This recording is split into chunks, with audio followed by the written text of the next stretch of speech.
joining us today. My name is Dale Jolly. I'm a co-founder of Unlimited Sciences.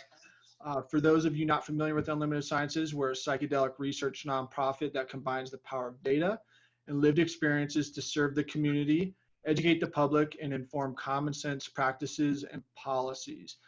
We've been collaborating with Johns Hopkins University to develop a exciting psychedelic study that is community-based. And this is called prospective observational research.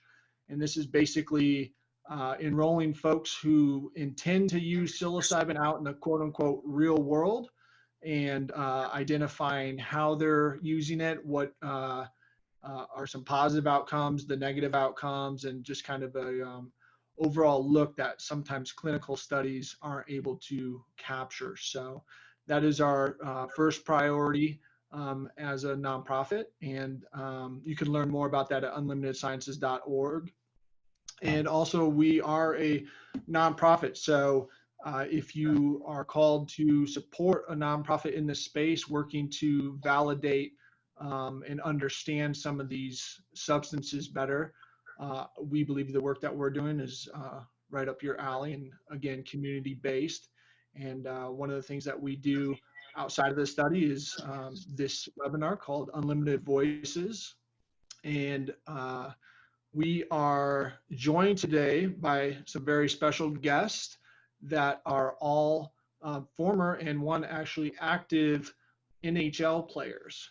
And so I'll go through the list of guests today who are joining us, and then we'll jump into some good, deep conversation around psychedelics and professional sports and wherever else the rabbit hole leads us. Our first guest is Colin Wilson. He's from Winnipeg, Manitoba. He played the last 11 seasons in the National Hockey League, 8 seasons with the Nashville Predators, and 3 seasons with the Colorado Avalanche, and is currently an active member on the Colorado Avalanche roster. He began working with plant medicine 4 years ago, and more seriously, 3 years ago, for OCD, depression, insomnia, and substance abuse. Thank you for being on, Colin. Thanks. Our second guest is Riley Cote. He played 8 years of professional hockey, including 4 with the Philadelphia Flyers. His hard style of play eventually took a toll, and he decided to retire from playing in 2010 at the ripe age of 28, and committed his life to healing, mental fitness, and to integration of different plant medicines in his recovery of post-concussive syndrome, PTSD, and substance abuse issues. Cote is a co-founder of Athletes for Care, a 501c3 nonprofit, and an advisor and psychedelic integration coach for the psilocybin-assisted clinical immersion company called Wake Clinics, and a partner in a hemp-derived CBD and functional mushroom recovery product line called Body Check Wellness. Thank you for joining us, Riley. And then finally, Daniel Carcillo is a former professional ice hockey player and played for the Pittsburgh Penguins, the Phoenix Coyotes, Philadelphia Flyers, and Chicago Blackhawks. His on-ice reputation has led him to be nicknamed Car Bomb. Carcillo won the Stanley Cup as a member of the Blackhawks in 2013 and 2015. After retiring from the NHL in 2015, Carcillo created a nonprofit organization called Chapter 5 Foundation that assists former NHL players who are suffering from post-concussive syndrome and mental health issues. Daniel is also a full-time hemp farmer for his company called Made Plant Health, and a very, very active member of the Decriminalize DC movement and Decriminalize Chicago, if I'm not mistaken. So welcome, Daniel. Really appreciate your time as well. Thanks for having me. Let's instead of I've heard Carcillo a bunch of times, but I'll just correct you. It's Carcillo. But yeah, I saw Colin laughing there. my bad. I apologize. That's all good. It's all good, man. You got to get it a lot. So, yeah. All good. Thanks for joining us, and you're joining us straight out of the hemp farm. Is that right? You're out there. What are you doing today? What were you up to? Yeah, so I'm heading up north tomorrow with my family. So just we had some light rain on Monday, and just a perfect time to cultivate. And doing the partnership with this farming with an 88-year-old veteran. So when you're on the back of a tractor, it's kind of just get it done. And I had some time in the turnarounds to text you guys that I'd be a little bit late, but yeah, here I am, fresh out of the field. That's awesome. That's really cool. Well, I want to kind of chat with you guys, obviously, about psychedelics primarily because this is a very interesting topic that is really starting to see a resurgence. And my take on a lot of these things is folks in positions like you guys are in and the platforms that you have really provide a very different and unique look into a very stigmatized plant or naturally occurring compounds like psilocybin or ayahuasca or all these various things that are re-emerging. So I wanted to kind of ask each of you, and Colin, let's start with you as far as maybe what your previous interaction or knowledge, or when did you first hear of something like magic mushrooms or psilocybin, and how did you perceive that? Yeah, I think I just heard of magic mushrooms the way everybody else kind of had. Didn't have much information about it, but when I was around 26, I was invited to go to somebody's farm, I guess you could call it, in Sedona. I was asked if I wanted to do some breath work and some psilocybin, and I'd heard about it. Joe Rogan had talked about it, so I just wanted to dive right in. And that was my introduction to it. Had, an amazing first couple of experiences. And then a year later was when I began using it as a healing tool along my journey. Interesting. So was there a preconceived notion before that had happened? Like, I'm a DARE kid, right? I grew up with DARE and understanding that drug abuse resistance education and that kind of jazz. What was your introduction in that sense? Yeah, I guess I was slightly preconditioned to just think of it as another drug. I think everybody hears drugs and they just put everything underneath that one umbrella. It's a very broad stroke, and that's the way I thought of it. And then as soon as I began reading about it and hearing about it as a healing tool, it changes the stigma very quickly. I never had too much hesitance towards it regardless, but I am very glad the first time that I eventually used it was in a healing manner. Very interesting. Riley, how about you? What was your first intro like, or early notions of what these entheogens would be like? Well, I think much like Colin, just grew up with that umbrella term of drugs, and they were all the same. I was 15 years old when I first tried psilocybin, with zero true intention besides, getting high and, that recreational setting. I think that 15 till 28 till I retired is really when I started to understand the science behind psilocybin and started using that with intention. So it was 13 years of my life where I didn't know what the hell I was doing, besides having a good time, big smile on my face at festivals and parties and whatnot, but didn't understand the healing modality that it was, and until I retired and started using it to treat some of my substance abuse and concussion issues. So it was an interesting time because the same exact tool with intention had certainly a different effect on me. Daniel, I'm really familiar with your activity in the space, which is all very, very recent, which is really cool to see how much headway you've made, especially with the DC stuff. How about you? What was your relationship to this stuff prior to a changed perception? Yeah, similar. Grew up with a stigma against plant medicines and fungi, that they were bad for you, that they were poison for your brain, and used them in a recreational setting each summer. Me and my buddies would have a keg party and a big bag, and really not understanding there was no real science being done because of the war on drugs and the suppression of that information. And so last year, June 1, Riley invited me to a farm, and that's where I was introduced to a hero dose, and it was with intention because I was totally lost. And I'd just done about 4 years of hard advocacy work, 4 years of reading medical studies, what was what has happened to my brain as far as trauma because of my career. And then really started to delve in after that experience because I felt different. It broke up my destructive thought patterns, and I felt better. And then I started farming. And I think all of these things in combination, using these tools to my advantage, delving into the science, then reaching out to the decriminalized nature movement guys, Carlos and Larry, back in November, to get a better understanding of what their mission was, and really just aligning with them with the essence of just getting education to people about this through the great science that's out there, as well as a model of healing over profits and grow, gather, gift model. So that was really attractive, and joined up with them. And then I met Melissa Lavisani and Adam Edinburgh, who were doing the movement out in DC. So, traveled out there to offer my story, and that was a really great experience. And then I brought the resolution forward in Chicago, back in November when I met Carlos and Larry, and it's just been advocacy work and pushing science and creating these really great diverse teams of people that can speak to these human and health committees to really decriminalize what has been criminalized.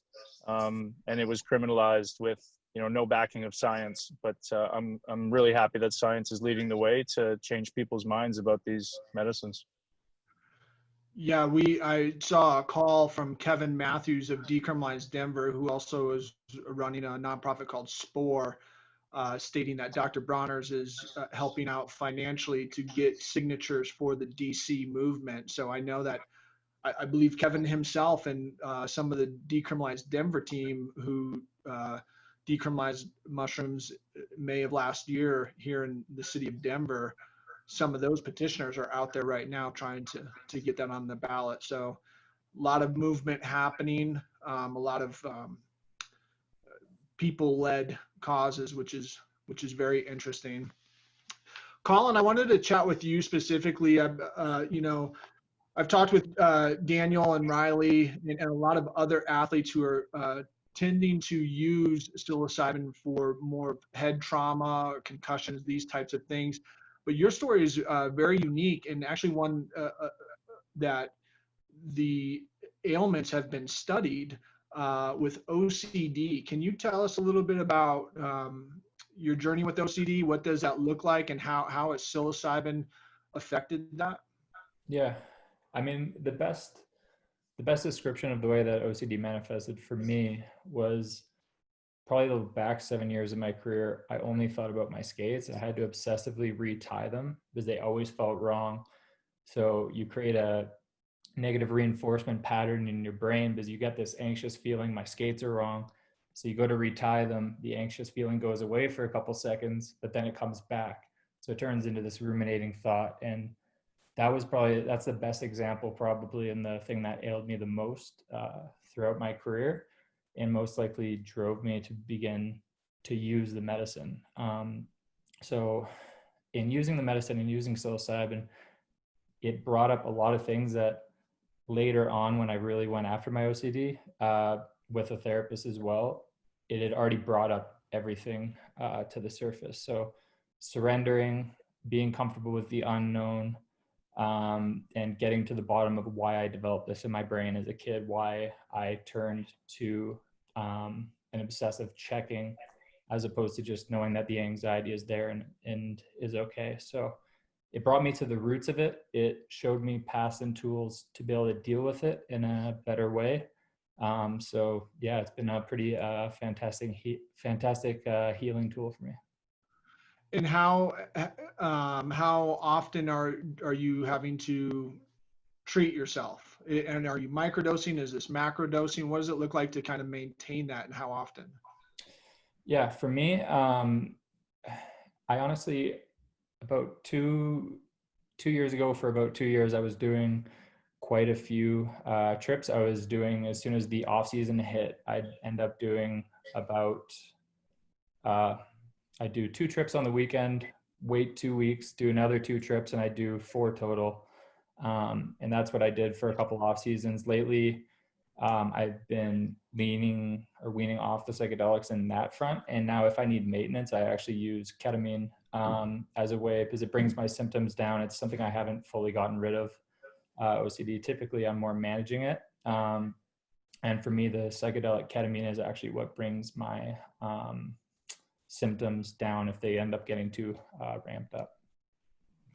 That's interesting. And that's something that you feel is, do you think that it will be something that you will eventually be able to overcome, or is this something that you're combating probably lifelong? Or? Yeah, it's a big question. I think, certainly in a healing community, everybody believes, and I believed it can fully be healed. I think I'm on the way, but I think in the process of being able to heal it is kind of accepting that it's there at the moment. And that has given me a lot more space to work with it, as opposed to I did a couple ceremonies and immediately I was like, oh, this is going to be gone. This is going to be healed. And that wasn't the case. So I think in having worked with it for the last 3 or 4 years, I think right now my symptoms have certainly declined and a lot more stable, but not fully gone at the moment. So maybe in the future, if I continue down this path, it could very well be healed. Sure. And it seems like it is actually an effective thing to make it better. So that's very interesting. It'd be nice to know in the future, hopefully, how other populations with the same types of ailments, whether it's OCD or concussion syndromes, things of this nature, how are they using it?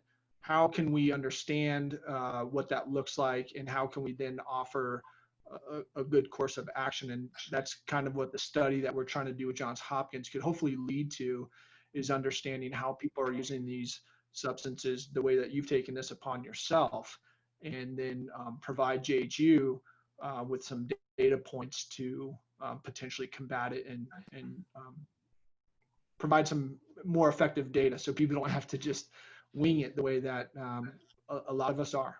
Yeah. So Riley, you have been part of Athletes for Care, which is a nonprofit that is kind of igniting the stance of athletes to advocate for what initially was cannabis. Where does that stand now? What is Athletes for Care's position on things like psilocybin? And what is your thought on the responsibility of someone with the stage, the way that you guys have, to fight for causes, whatever they are? How are you addressing that? Yeah, sure. I think we met, 5 years ago with Athletes for Care, doing the cannabis circuit and just, using the sports platform to destigmatize, normalize, and just push the good word out there. And we've been starting to do the same thing with psilocybin. So there's a little bit of pushback from the board just because outside of cannabis, we're doing a lot of stuff with youth sports, and we're just trying to draw the line in the sand of segregating these different departments within the organization. But just recently, we started to speak publicly about that within an organization, and really taking the stance as we all are, is the science and really being data driven to speak to that. So to your last question there, I think us as athletes, we have a real strong platform to speak to these things, not because because of the ego, because of experience and putting our physical bodies and heads on the line, and having this trauma, and then being fed a bunch of pharmaceuticals, unfortunately, and then seeing the darkness and being able to use these natural alternatives to find the light. So there's a lot of experience to pair with this the science, and we've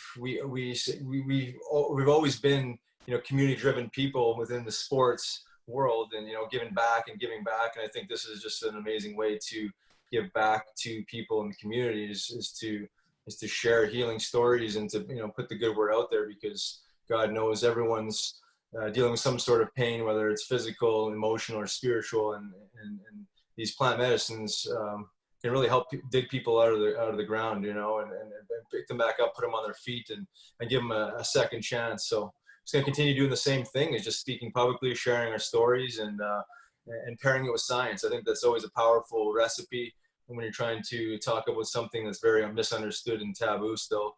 When you start sharing a powerful story without the science, it's just a great story. But then all of a sudden you have science to validate what we're talking about, and it's a powerful 1-2 punch. I agree. I've always kind of felt like athletes have a unique position when they're speaking of these stigmatized drugs that we're putting into our body.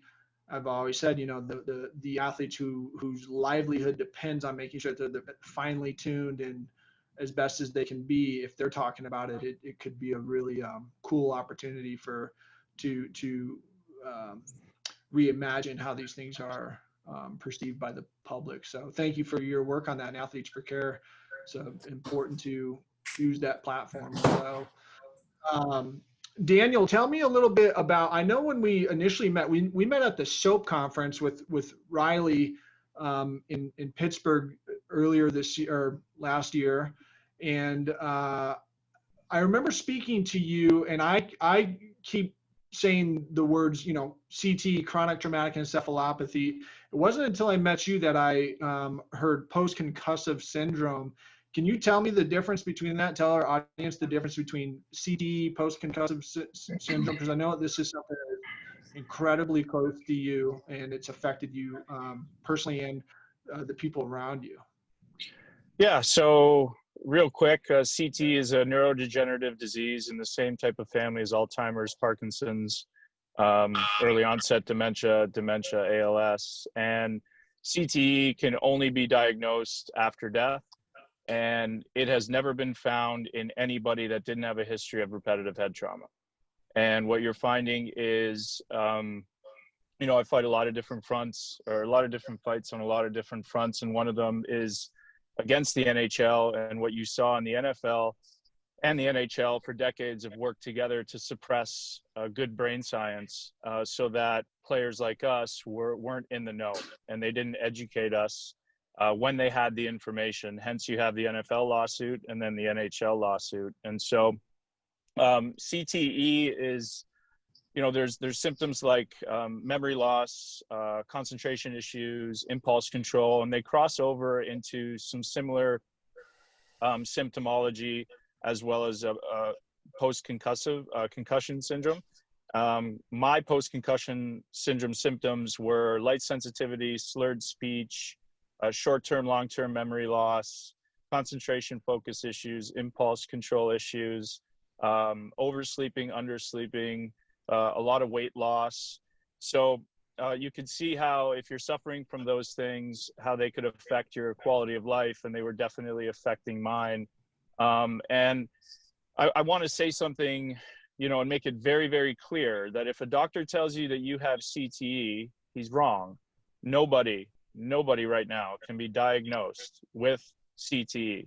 It can only be found post-mortem. All right. So what you do have are brain injury symptoms, okay, or post-concussive syndrome. And there's a lot of these studies that have already been done on functional mushrooms, as well as what's exciting that's coming out with psilocybin, just from a stimulation standpoint.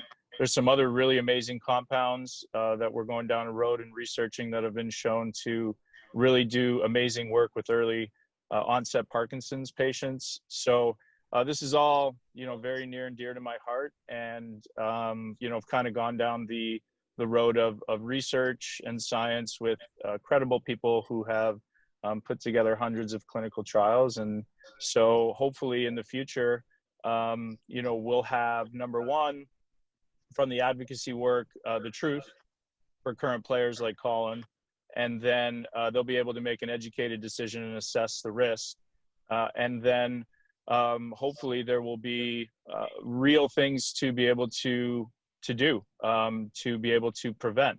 I think what a lot of us want to do is find a way to try to prevent these types of neurodegenerative diseases. And some functional mushrooms have been shown in preclinical trials to break up tau proteins in animal studies. So I think that there's a lot that we can be doing to be proactive as athletes are continuing to be injured. And what's exciting is behind the scenes, there's a lot of really good work going on as far as possible drug developments and clinical trials. Very good. Yeah, I hope to see a lot of that stuff starting to come out here soon. And I think in the next, we'll see more in the next 5 years than we have in all the previous history of science when it comes to head trauma. I think there's a lot that's about to emerge, and especially with the advocacy, like the stuff that you're doing to move forward. Colin, let's talk about the fact that you are, to my knowledge, besides Eugene Monroe back when we were in the cannabis game, and maybe Derek Morgan, who I think still plays. Riley, maybe you could speak to that because I know he's part of Athletes for Care. But Colin, I think that you are the only active professional sports personality speaking openly about psychedelics while still on a professional sports organization. What are the risks of this? Why would you discuss this, and tell us what that's like?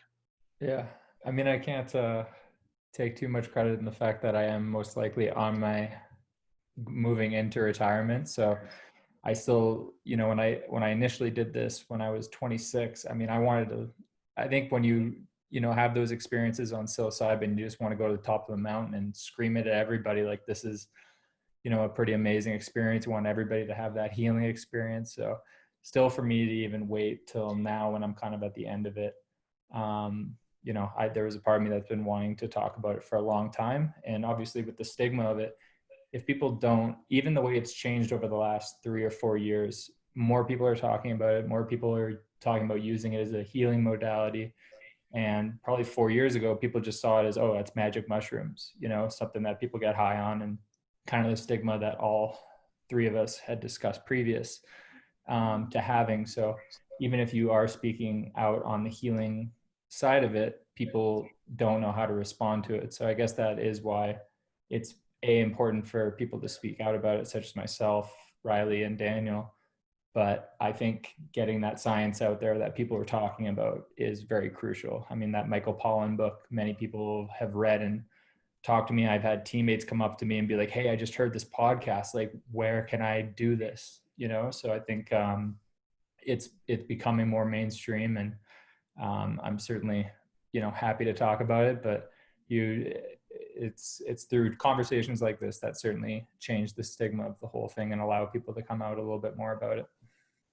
And that's what you think it's going to take, is just, it's a slow burn as far as one conversation at a time? Is there, what can be done to, I've always stated that Unlimited Sciences, we're not in a position to tell people to use psilocybin. It's not for everyone. It's an illegal drug. But the idea for us as an organization is to just encourage people to educate themselves, look at the study, see what Johns Hopkins up to, Imperial College of London, all these amazing groups finding some very interesting stuff. But is that what it takes? Is this a slow Michael Pollan book every 4 years? I don't know. Yeah. So I don't know. I feel like it's happening.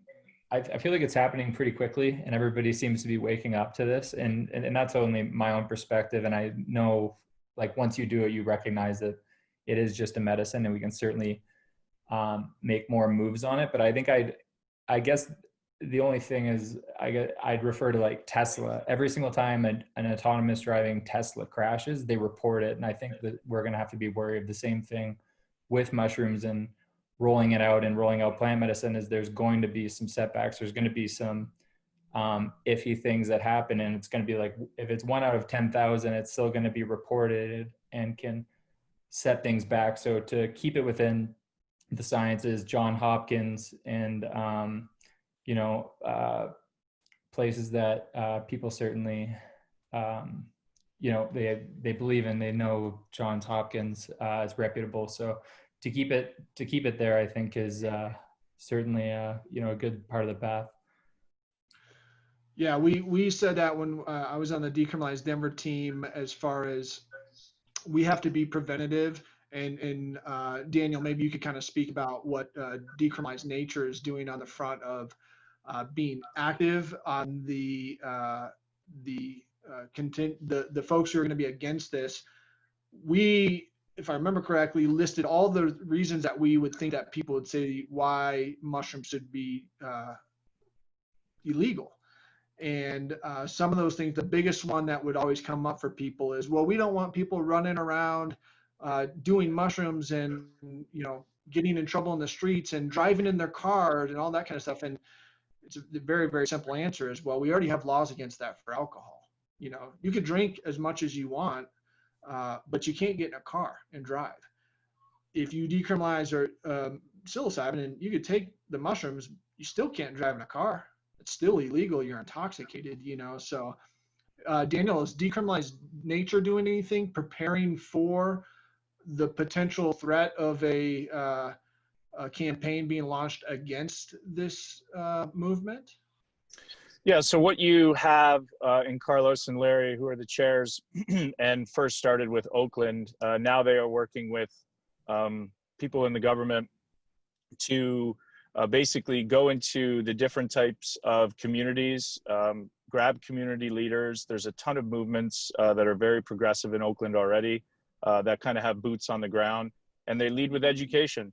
The decriminalized nature movement has always been a push for education. And, you know, I know that we're talking about psilocybin right now, but it's just a tool. And I think that if you provide the proper education through the proper community leaders, they're able to speak to their communities. That's how we educate as many people as possible to be able to use these in a responsible manner.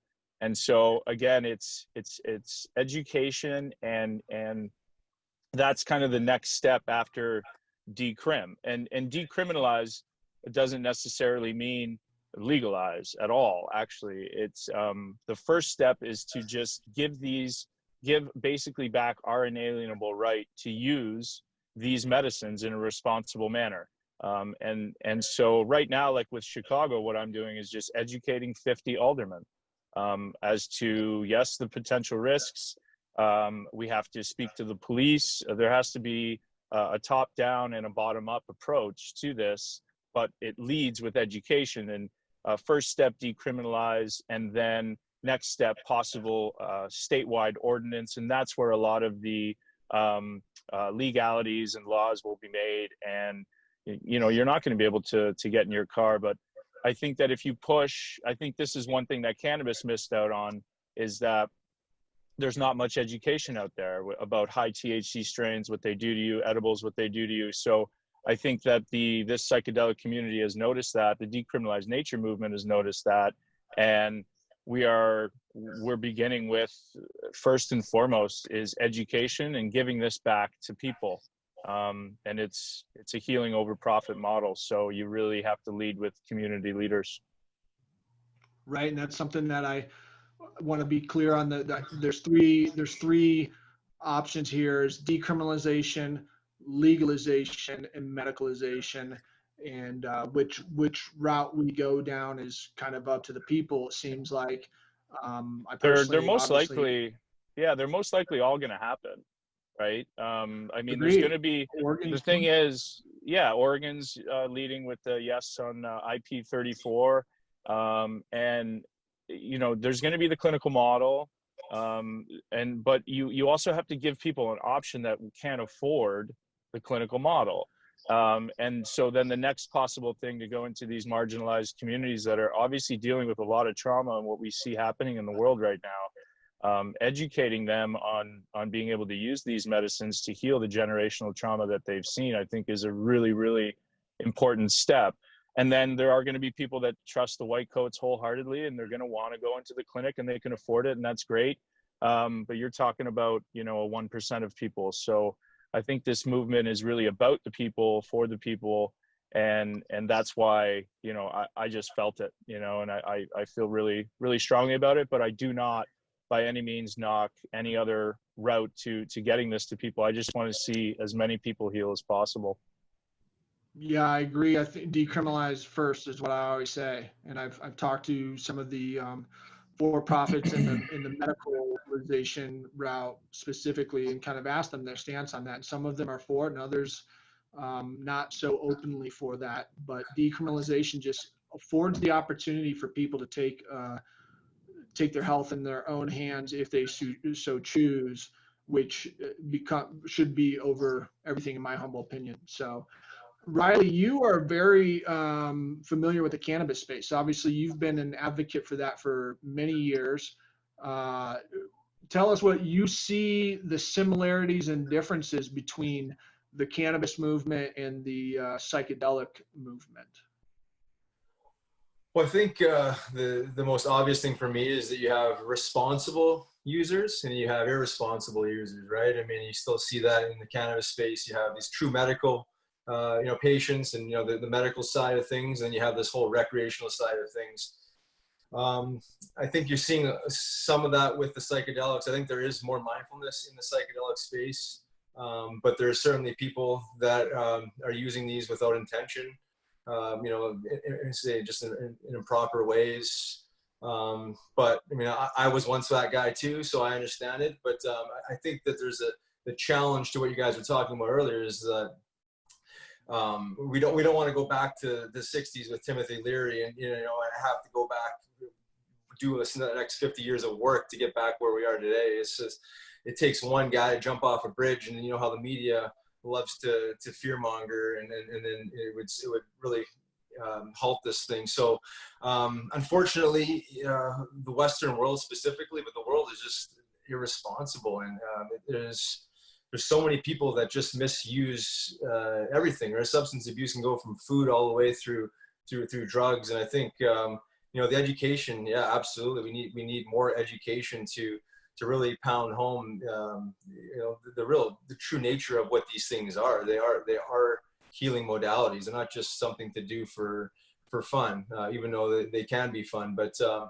lot of similarities between cannabis and psilocybin. I think this just lands up being a bigger beast. I think if you overconsume cannabis, the high THC varieties that are out there, you're just going to go to sleep a little bit earlier and be comatose for the night. If you misuse a high dose of psilocybin, and there's no guide with you, you potentially could do something stupid. The risks could be a little bit harsher, but nonetheless, I think that's why we're all talking about this. I mean, science, data-driven, just responsibility, education around it, and I think that's where we need to go with this. But there's always going to be people that misuse everything. I hate to see those people ruin it for the people that are really trying to use these for the right reasons.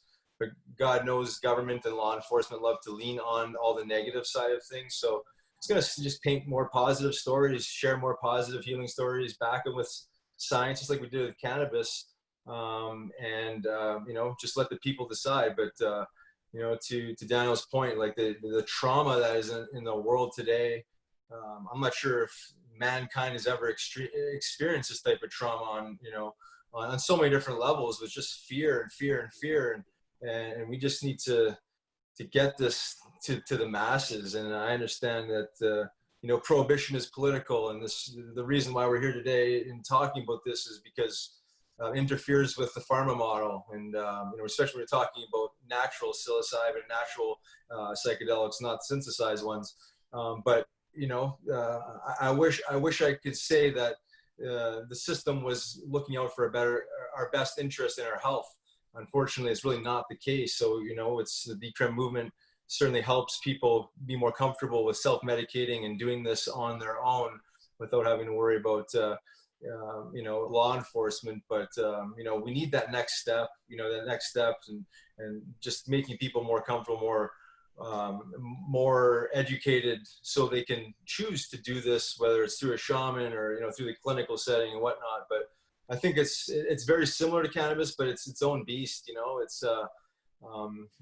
There needs to be more structure, because I think a lot of these recreational cannabis users, and I guess I could say I am one, but I am also a medical cannabis user, and I understand both worlds. But a lot of these guys, they misuse it so poorly that it just reflects poorly on the medicine itself, almost, where if it was just shown in a more positive light and a more healing light to the masses, people could understand that this is a true healing modality. I think we just keep pounding home the good stories, the science, and hopefully people can catch on that this is a powerhouse of a healer. I think cannabis obviously has provided a very strong blueprint for the psychedelic stage that's about to emerge, and learning some lessons from there. Obviously, the pastors, you mentioned Timothy Leary, our last episode that we've launched with Dr. Gunther Weil, very, very cool story about one of the 5 core members of the Harvard psilocybin team. This gentleman was under Timothy Leary and friends with Ram Dass, and this is 1960 to 1963. He was doing these studies in the first of. He'll say it, and I agree with him after talking to him. Timothy Leary gets this bad rap. Truth of the matter is, these guys were working with what they could, trying to understand the best they could. No one had ever heard of it until the late 50s with Gordon Wasson. So this is a brand new subject. And let's clarify that it was probably government officials, namely the Nixon era, that was the bad player in the long run. But Colin, I want to chat with you real quickly about the idea that I've had UFC fighters on this webinar series, Unlimited Voices, and that's an individual sport. That's a sport that is obviously, you have your own individual personalities kind of leading and charging the way. I think they're a little bit more able to say and do whatever they think because of their own individual value, if you will. What are your thoughts around you guys all being in the NHL, team sport? Why do you not see individual athletes that play for team sports like NFL guys or either NHL or NBA guys talking about these types of things? Do you think it has anything to do with the fact that, they're part of a team, or can't really risk their career because you could still play football without Tom Brady, Yeah. I think it still speaks to that stigma. It's something that we're all working to change, but I mean, it's almost like coming out and saying like you do drugs, the way that people don't understand it quite yet. I think that's obviously the topic that we're trying to change, but I think so being on a team sport, somebody controls your contract, they can get rid of you at any time. And if you're talking about something that isn't going to be valuable to the team or the team image, then you certainly run the risk of being traded, of not being on the team, just scenarios like that. So I think, it's certainly a different model once you're on a team and you have to answer to a coach, a GM, and an owner, and the rest of the team for your actions outside. And until the conversation around this does change, which I see it happening, into the stigma more just for healing and helping others. But I certainly see guys in the future talking about this more. Yeah, so the NHL has kind of been progressive with their drug testing policy as far as Riley, I think you and I were kind of chatting about, how they approach that. Colin, what's the policy like as far as drug testing? Psilocybin is not even anything they test for. Does this allow for team members to experiment a little bit more, or take matters in their own hand, or what's the testing looking like?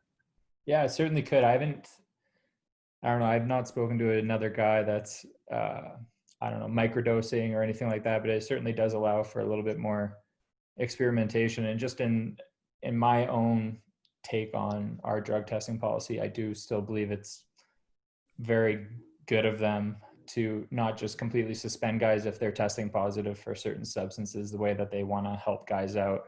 And certainly there's some things that can be helped on or, grown from there. But I still certainly agree comparatively to the NFL, where if somebody tests positive for weed or another substance, they're just suspended and they don't get the help that is provided right now in the NHL. Sure. Yeah, that's it's so complicated when you're asked to do things to risk your health and not given all the tools that very well could help with your long-term health. Yeah. Yeah, no, for sure. I think that again, more people are opening up to this type of healing. And I think that, I mean, the conversation is coming up more and more, and from other players, other, just my friends, things like that, on like, how would this help me? I'm dealing with anxiety. How would this help me? So I think, a lot of people are waking up to this being more than just a progressive movement. Sure. Let me ask you then, what's the future of this look like? What's 5 years in the world of psilocybin in professional sports? Is this something that the unions will come together and say, like a collective bargaining agreement, start implementing psilocybin? Or I think Daniel and Riley would probably have a better understanding of that with how active they've been in that process. But for me, and I just would look at it as everybody, when during the season, they're getting the help that they need and the support that they need, and when the off season hits, if it's something that they want to do, that they have access to it, to do some healing. Because I think after an 82 game schedule, I mean, we're pretty mentally and physically beat, and to be able to go get that reset and do some healing at the end of each year, as opposed to just going on a 2-week bender at the end of the year, like, certainly I've been guilty of doing. I think it's just a healthier way of getting that release at the end of the year. Makes sense. It's makes a lot of sense to me. Daniel, how about you? You're obviously deeply involved in a lot of different movements, a lot of different causes. What's the 5-year plan look like?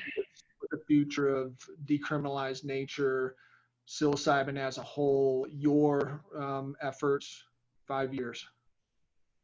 5 years. Yeah, I don't look that far, just getting through today. But I think that we continue to lead with education. More and more science is going to come out, and I think more and more anecdotal stories are going to be coupled with that science, and more people from specific communities that need this healing, like the veteran community, first responders, abuse survivors, the TBI community, athletes are in that whole realm, because at the end of the day, as an athlete, you fear for your job every time you go to the rink. And a lot of times we're brought up in that world to play off of that fear. And I think once you get out into the real world, you understand that that doesn't serve you anymore. And I think, to Colin's point, you can use, typically we would just blow off steam at the end of the year and just exhale by, going out and using, going on a big bender and just just doing everything that you really can't do when you're playing. And so I think if guys start opening up to this sort of mental release, start understanding the neurogenesis properties of some of these medicines, and that it can not only heal them if they are dealing with trauma from coming up in a culture that's fear-based, as well as the TBI issues, but they can really enhance their play, wake up their frontal lobes that are shut down due to damage. That's specifically where the psilocybin works. And so, if you want to become a better player, if you're in the AHL and you're listening to this, and we all know that you hear it all the time, and the only thing stopping guys from the AHL to get to the NHL and stay there for a long time is where it's between the ears. So if you want that edge, then I would suggest just taking a deep dive into this and looking at it, making your own decisions, not listening to anybody else. Understand what you're reading, who you're reading it from. I think is really important to make an educated decision for yourself. As far as the decrim movement stuff goes, hopefully we have it decriminalized, and we work on ordinance, and we work with these community leaders with the boots on the ground with the organizations to really get this through and have people understand responsible use and setting the right dosage, the right set, which is the intention, and the right setting, which is the environment. And then obviously one thing that hasn't been talked about is integration, which is probably one of the most crucial aspects of this, because even with the studies, you're seeing that, it's not just an administration of the medicine and then see you later, go home. There's weeks of psychotherapy to work through what you did see during that journey, and to be able to relate it back to your life. and to be able to enhance and improve your life. So that's, you know, the overall arching theme for me. I'm going to continue to do my advocacy work, continue to advocate for abuse survivors and TBI survivors, and work with the high-level trauma communities like veterans and first responders. So it's it's going to be, I'm really excited. It's really an amazing time to be alive and to be able to work on things like this. Yeah, it's a good idea to kind of be focused on today. Otherwise, you'll probably go crazy, right? So, yeah, no doubt. But also, I do want to bring something up quickly before we end with Riley here. But the concept behind people read these studies and they're so effective. You talk about smoking cessation and how effective it is. I just want to be crystal clear with the audience, if you are new to this, to understand that when Johns Hopkins is kicking out a study about the success of smoking cessation, the amount of cognitive behavioral therapy that is done with these clients beforehand is very rigorous. And this is not they show up in a lab, do a trip, and then they go home and quit smoking, and it's just tremendous. I mean, obviously there's a lot behind the actual trip, but I think there's all this behind the scenes stuff that not enough people are speaking about. Cognitive behavioral therapy, maybe on the front end, and just like Daniel says, on the back end, integration. Very, very important, because if you have these deep, profound experiences and you've got nothing to kind of work with it afterwards, it's just going to be that. It's going to be an experience, and then you're going to get into a cycle of, you know, drug use maybe. So, Riley, same question to you as far as kind of a 5-year plan. Are you just focused on the day to day? Do you see something in the long-term, near future? What's 5 years look like? Yeah, I'm just worried about you know, the present, but you know, to address the 5-year plan. You know, you talked about sports. I mean, you know, speak to the NHL. They haven't even, as an organization, say allowed their players to use CBD. So we got a lot of work yet, right? I mean, you still have a Schedule I substance in the U.S. There's a lot of politics still at play, just with cannabis. So I don't see it being a legitimate thing in the NHL in the next 5 years. But in saying that, there's you know, I know for sure current players microdosing and macrodosing. So it's going to be just like cannabis is. It's just going to be under the radar. Can't test for it. So in my opinion, it's an amazing tool to be using to increase performance and focus and clarity, and just to protect the brain. As a whole, I think more clinics, these clinics will be popping up, like weight clinics that I'm working with in Jamaica. There's more popping up as we speak, probably, and then any legal markets going to see more of these clinical type settings popping up. Just like cannabis, state by state, you know, decrim, legalization will be popping up. I think this is going to be moving faster than cannabis did. I think the age of information, people have the ability to learn quicker and to understand this a little bit better. You know, I think, you know, you forget that California has had a medical program for 25 years, and only in the last 5 years has it been, you know, rapid speed. So I expect this movement to go faster, but 5 years is still, you know, still not a lot of time in the grand scheme of things of actually making a true, legitimate legal program. So day by day, you know, I think if every county and city starts decrimming and then, you know, you have, say, Oregon, you know, legalization soon after, other states will pass, you know, some legislation. But, you know, I believe, I could be wrong, that there's more studies within psilocybin than there is cannabis. So I think we're ahead of the game within the actual science of this.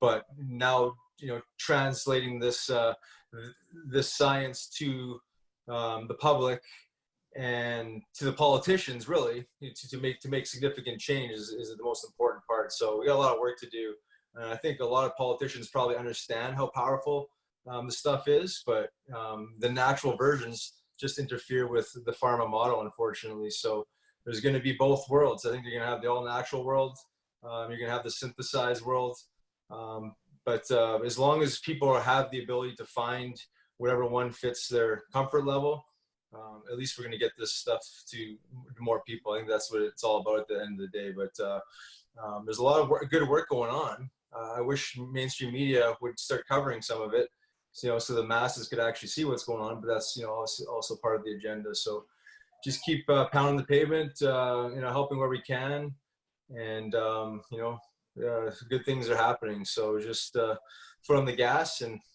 we'll get there. Yeah, I think it's really, really hard work worth doing. And I want to thank you guys. I want to honor your time. I know we're a little bit over here. And thank you for coming on this stage and kind of chatting about this, Colin, especially you with your active position and being new to voicing this. But I think that's how we start doing this. I think it's a slow burn. I think it's something that we couple with a lot of data-backed science and data-backed storytelling, like what we're trying to do with Unlimited Sciences. But guys, I really appreciate y'all being on. I'll just end with where can people find you? Daniel, you've got a lot of things you're up to. Any place that people could find you? Instagram, any handles like that?